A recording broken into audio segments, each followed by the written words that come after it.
Hi, and welcome to this video on climate. Today we'll look at what climate is, see how it differs from weather, and take a closer look at specific climates from around the world. So what is climate? To understand this question, it's important to know how climate differs from weather. Put simply, weather involves the day-to-day changes in a specified region, like rain, wind, and cloudiness. These short-term changes may be influenced by many factors, and can be the source of or affected by many natural disasters, such as tornadoes and volcanoes. The climate, on the other hand, essentially describes what the weather patterns are like over time across that same region. The environments formed by this long-term process generally govern the flora and fauna that flourish in different climate zones. The climate of any region can generally be classified using a combination of latitude, elevation, and precipitation. Latitude is a measure of distance above or below the equator, north and south, up to 90 degrees in either direction. As the equator represents a hot central belt around the planet where the most sunlight is received, it is considered the 0 degrees line of latitude. As you move farther away from the equator, you increase the angle of incidence at which sunlight is received. The increase of this angle inversely corresponds with the amount of sunlight that hits that part of the Earth, resulting in a decrease in the total amount of light available.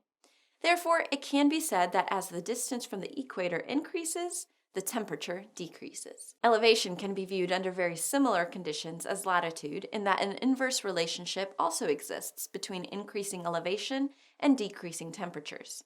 The difference between these two factors lies in the causes of the inverse relationships. Where latitude affects temperature through available sunlight, the elevational temperature change is attributed to the change in atmospheric pressure. Atmospheric pressure represents the weight of the atmosphere above any point, and affects temperature through a change in the density of the air molecules at different altitudes. Precipitation, when compared to the previous elements of climate, is highly variable and depends on many complex factors, the most common and influential of which are nearby bodies of water, ocean currents, topography, vegetation, and prevailing winds. The reason precipitation has such a great effect on temperature can be attributed to the high specific heat of water. Due to the massive amounts of energy required to heat water up a single degree Celsius, the presence of water acts as an insulator against rapid temperature changes in the surrounding climate. Now that we can more easily understand the difference between climates and how they are unique, let's look at some of the different climates that are found around the world. Tropical rainforest climates occur solely in the lower latitudes, specifically between the Tropic of Cancer at 23.5 degrees north and the Tropic of Capricorn at 23.4 degrees south. They are referred to as equatorial climates and are characterized by the abundance of precipitation, high humidity, and consistent annual temperatures. The Köppen climate classification defines a tropical climate as a non-arid climate in which the mean temperature is about 64 degrees Fahrenheit throughout the year. Examples include the Amazon in South America and the Congo in Africa. Savanna environments, or tropical grasslands, also occur at the lower latitudes between the Tropics of Cancer and Capricorn. They are characterized much the same as tropical climates, but are dominated by prevailing wind currents known as the trade winds and receive lower annual levels of rainfall. These currents bring to the savanna almost all precipitation during the summer months when they are the strongest, while keeping the same storms off the coast during the winter. The grass here is known to grow from 6 to 12 feet tall and is one of the notable features of this landscape. Examples of savanna climates can be found in East Africa, northern Australia, and southern Brazil. Desert environments are some of the driest and most barren areas on the planet, creating harsh environments for the few plants and animals that live there. There are 4 main types of deserts: subtropical, semi-arid, coastal, and cold. Subtropical deserts can be found along the Tropic of Cancer and the Tropic of Capricorn. These are the hottest deserts on Earth. Semi-arid deserts are found in every continent except Antarctica. They receive slightly more precipitation than subtropical deserts and have cold winters. Coastal deserts are located on the western coast of certain continents and have more mild temperatures. Cold deserts, sometimes referred to as polar deserts, are found in the Arctic Circle and parts of Antarctica. Winter temperatures in these deserts can reach -50 degrees Fahrenheit. A steppe refers to a large flatland that is populated by grasses and shrubs, but devoid of trees. It is a unique climate type in that it is too arid for forests to establish themselves, yet receives too much precipitation to be counted as desert. Because of these simple classifying characteristics, steppes occur under many different conditions across the planet and are not confined to a specific latitude or temperature range. For example, a steppe is known as a veld in South Africa, while the North American prairie is technically a steppe. Mediterranean climates can be found between the 30 to 40 degree latitudes bordering arid areas along the western coast of continents, as well as dominating the coasts of the Mediterranean Sea, such as Italy and Greece.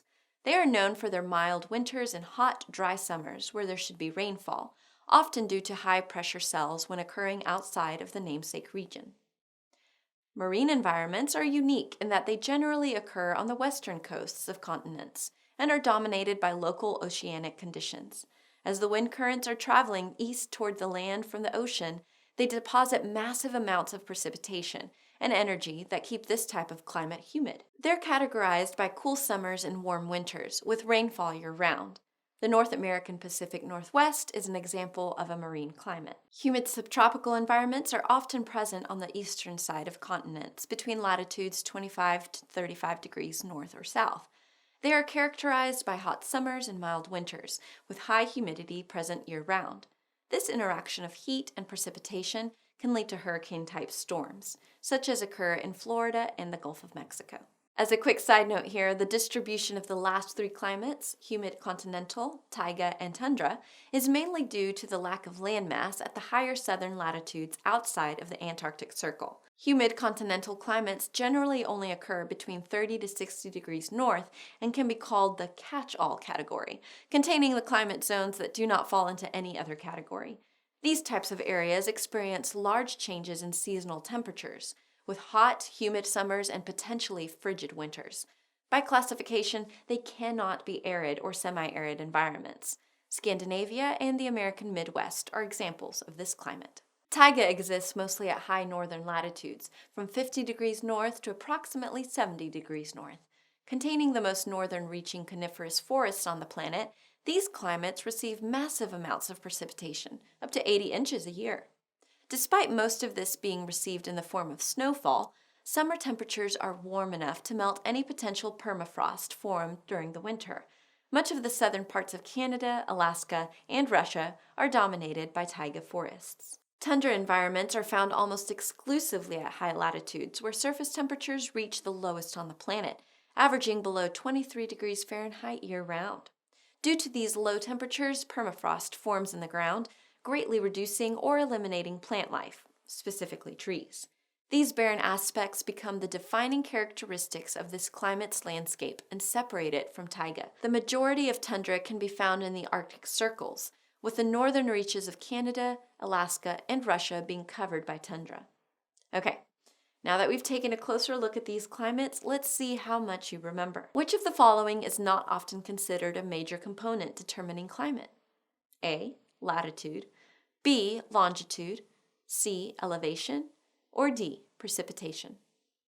The correct answer is B. Longitude. Which climate is not generally restricted to the northern hemisphere? A. Taiga, B. Humid continental, C. Tundra, or D. Desert? The correct answer is D. Desert. Thanks for watching and happy studying.